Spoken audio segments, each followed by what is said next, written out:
It's your boy Huzsuh, and right now we're about to do a Perso Suite brought to you by HighThoughtsTV. H-Town, what the fuck is up?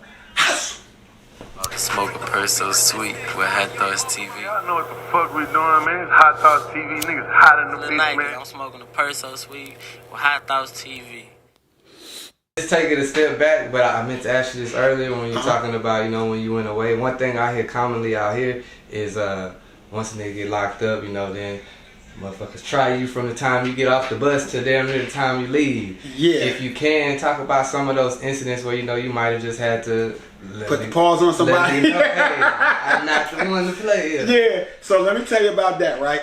So they tell you, like, your name don't carry you inside the prison. Sometimes it do, sometimes it don't.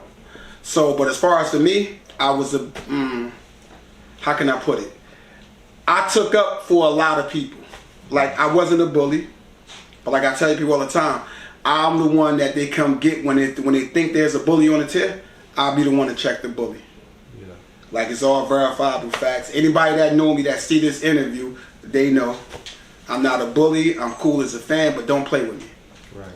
So I really didn't have like to really like no problem somebody trying me. It was more me going to rescue for somebody. But I seen a lot of shit inside there that'll make a grown man cry. Yeah, I seen some shit come out, somebody in the big yard get hit in the face with a brick already out. I never know green could come outside your body.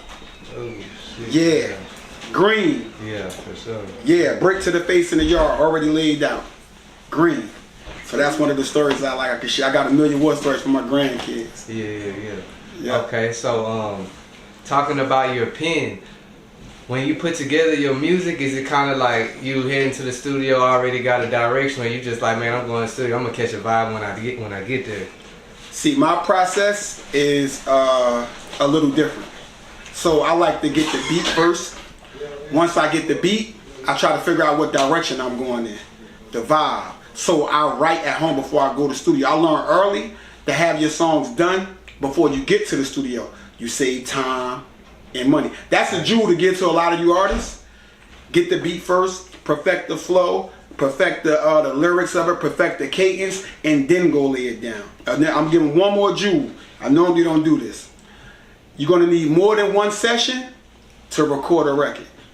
There is no one session and your record is done. No. You need multiple sessions in order to get your song to the highest quality. Okay, and one thing I feel like that we're seeing a lot more commonly in the music industry is, at least, you know, rapper, we'll just say rap, you know, with our people. Yeah. They're starting to use our lyrics against us. Yes. Do you feel like, what's your opinion on them using lyrics in the courtroom? Like we seeing with this YSL case, etc. Okay, so me personally, I got a saying. You can't be in the streets and rap it. So either you're going to have to choose one or the other.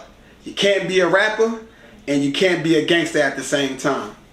And as far as their situation, if it was me, if I was in that predicament with Thug, me personally, I'm going to cop out. I'm going to use my money to get the lowest plea possible before these guys tell on me.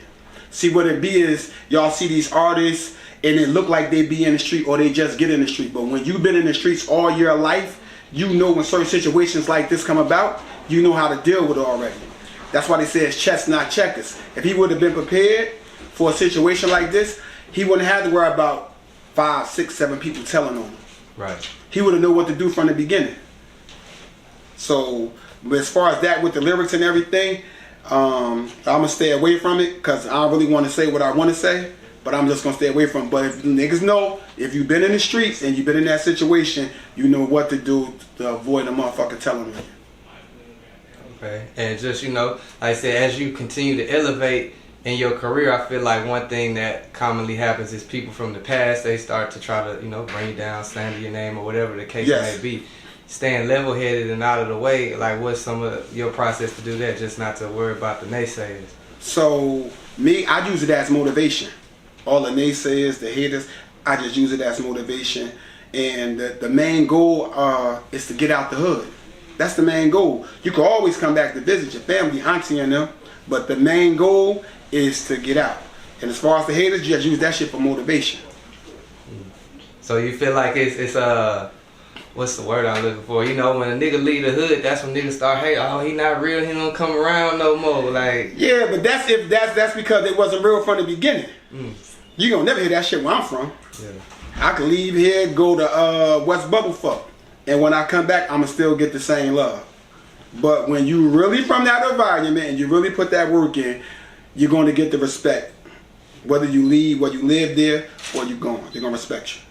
Okay. So I ain't never experienced none of that. Yeah. And like we mentioned earlier, a couple of the notable artists and people that you done worked with throughout your career. Yes. What are some of the things you've done to, you know, gain their business or just build relationships where you can work with said people? Networking. I met various artists that I work with through other people, and I understand the power of networking and, being an asset. That's the main thing. You want to be an asset when you're with these people. You don't want to be a liability.